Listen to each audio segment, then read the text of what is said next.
Hello বন্ধুরা, কেমন আছো?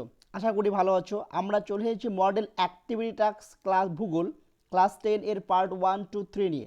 যারা আমার চ্যানেলটিকে সাবস্ক্রাইব করেনি নতুন, তারা অবশ্যই চ্যানেলটিকে সাবস্ক্রাইব করবে এবং বন্ধুদেরকে শেয়ার করবে যাতে সবাই লিখতে পারে।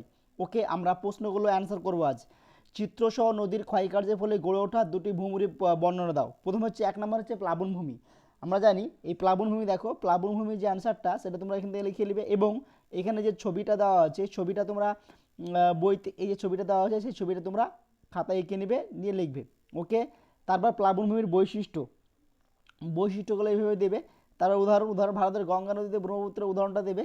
বদ্বীপ নদীর গতিপথের শেষ পর্যায়ে বদ্বীপটা দিবে। তারপর বদ্বীপের বৈশিষ্ট্য দিবে, প্রকারভেদ অর্থাৎ বদ্বীপ কত প্রকার হতে পারে সেটা একটা দিবে এবং বদ্বীপের যে ছবিটা সেই ছবিটা তোমরা বই থেকে এঁকে নেবে। ওকে, দ্বিতীয় নম্বর কোশ্চেন, মরু সম্প্রদায় রোধের 3টি উপায় উল্লেখ করো। দেখো, মরু সম্প্রসারণ 1 নম্বর হচ্ছে বৃক্ষ সীমান্ত করে দিলাম। আমরা জানি বৃক্ষই সমস্ত সব কিছু, অর্থাৎ বৃক্ষ থাকলে মরুভূমি হওয়ার সম্ভাবনা কম। 2 নম্বর, তো উদাহরণ দিয়ে দিবে পশুচারণ নিয়ন্ত্রণ, অর্থাৎ পশুচারণ নিয়ন্ত্রণ করতে হবে যাতে গাছপালা ধ্বংস না হয়, নষ্ট না হয়, তার দিকে একটু লক্ষ্য রাখতে হবে। তারপর কোশ্চেন হচ্ছে সেবন কার্যের ভূমিকা, অর্থাৎ সেচন কার্য।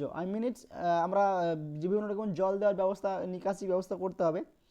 তারপর হচ্ছে খুব ইম্পর্টেন্ট কোশ্চেন, ভারতের পূর্ব ও পশ্চিম উপকূলীয় সমভূমির মধ্যে পার্থক্য নির্মাণ করো। দেখো, পার্থক্যটা খুব সুন্দর করে দেওয়া আছে, তোমরা আস্তে আস্তে আস্তে সবগুলো লিখে নেবে। অতিরিক্ত ভৌমজল উত্তোলনের প্রভাবগুলি বর্ণনা করো। 1 নম্বরে পানীয় জলের অভাব। আমরা প্রথমে পানীয় জলের অভাব উপলব্ধি করব, তারপর ভূমিধস, তারপর হচ্ছে মাটিতে খনিজ লবণ আধিক্য, দেখে নেবে অ্যান্সারগুলো। তারপর শুরু করবো আমরা অ্যাক্টিভিটি 2। দেখো, অ্যাক্টিভিটি 2 ভূগোল পার্ট 2 এর অ্যান্সারগুলো দেখো।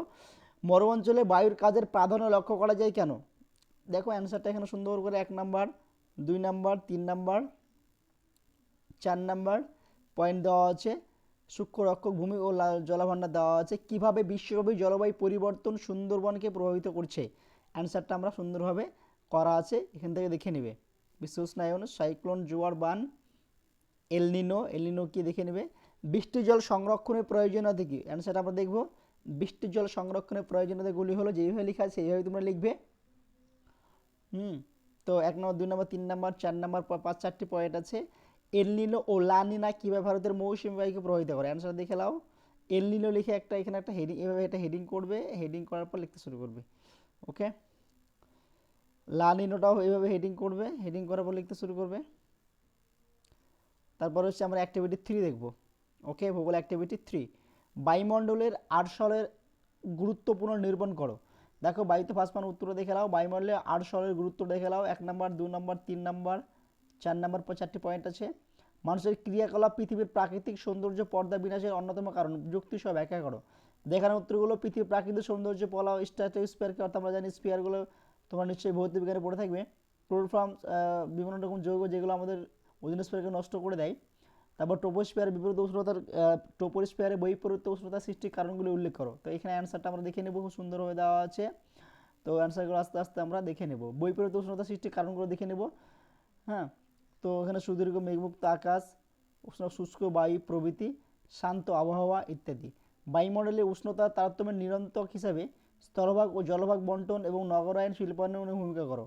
দেখো, এই অ্যান্সারটা আস্তে আস্তে আমরা দেখে নেব। জলভাগ স্থলভাগের বন্টন দেখে নেব আমরা অ্যান্সারটা। আজকে এই পর্যন্ত, অর্থাৎ ভূগোলের ক্লাস আমার শেষ। পর আমাদের সমস্ত ক্লাস করানো আছে। যারা আমাদের চ্যানেলটিকে সাবস্ক্রাইব করেনি নতুন, তারা অবশ্যই চ্যানেলটিকে সাবস্ক্রাইব করবে এবং মডেল অ্যাক্টিভিটি টাস্কগুলো খুব ভালোভাবে লিখবে। কারণ তোমাদের যদি মাধ্যমিক পরীক্ষা না হয় তাহলে এইগুলোই কিন্তু তোমাদের অ্যান্সার হিসাবে মার্কস হিসাবে কাজে লাগবে। তাই খুব ভালোভাবে সুন্দরভাবে করবে এবং বন্ধুদেরকে শেয়ার করবে অ্যান্সারগুলো লেখার জন্য। ওকে, থ্যাংক ইউ।